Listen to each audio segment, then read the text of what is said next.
जय श्री कृष्ण बंधुओं। आज हम जानेंगे विनायक चतुर्थी व्रत कथा के बारे में।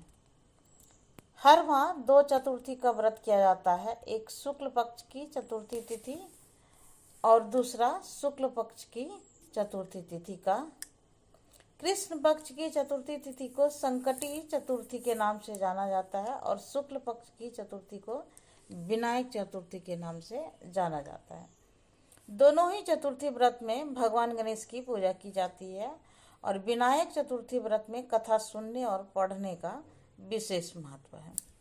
अगर आप चतुर्थी तिथि का व्रत नहीं कर रहे हैं तो कोई बात नहीं, कथा सुनने मात्र से जीवन के सभी कष्ट दूर हो जाते हैं। तो आइए सुनते हैं विनायक चतुर्थी की व्रत कथा। पौराणिक कथा के अनुसार एक बार माता पार्वती और भगवान महादेव नर्मदा नदी के तट पर चौपड़ खेल रहे थे।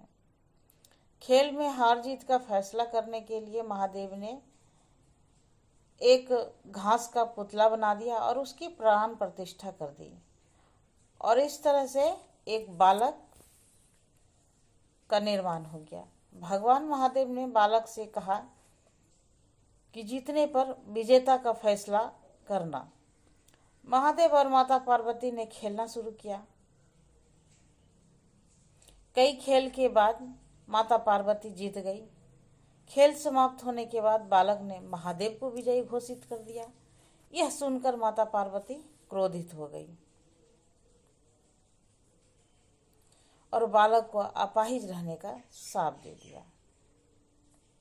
इसके बाद माता पार्वती से बालक ने क्षमा मांगी और कहा कि ऐसा भूलवश हो गया। जिसके बाद माता पार्वती ने कहा कि शाप तो वापस नहीं लिया जा सकता, लेकिन इसका उपाय है। माता पार्वती ने बालक को उपाय बताते हुए कहा कि भगवान गणेश की पूजा के लिए नाग कन्याएं आएगी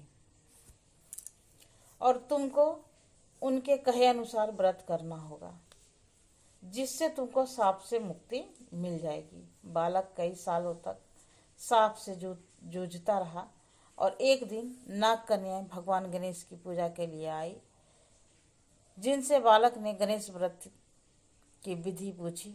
बालक के सच्चे मन से भगवान गणेश की पूजा की, जिससे प्रसन्न होकर भगवान गणेश ने वरदान मांगने को कहा।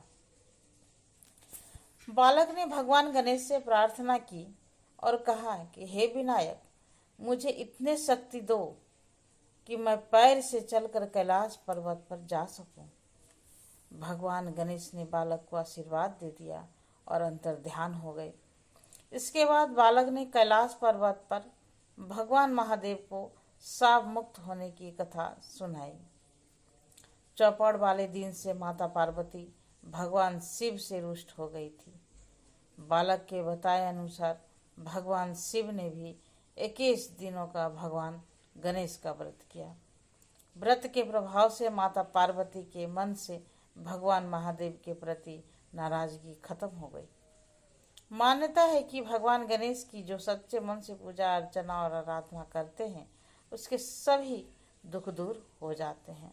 साथ ही कथा सुनने, पढ़ने और सुनाने मात्र से जीवन में आने वाले सभी विघ्न दूर होते हैं। इसीलिए इन्हें विघ्नहर्ता के नाम से भी जाना जाता है। जय श्री गणेश। Thanks for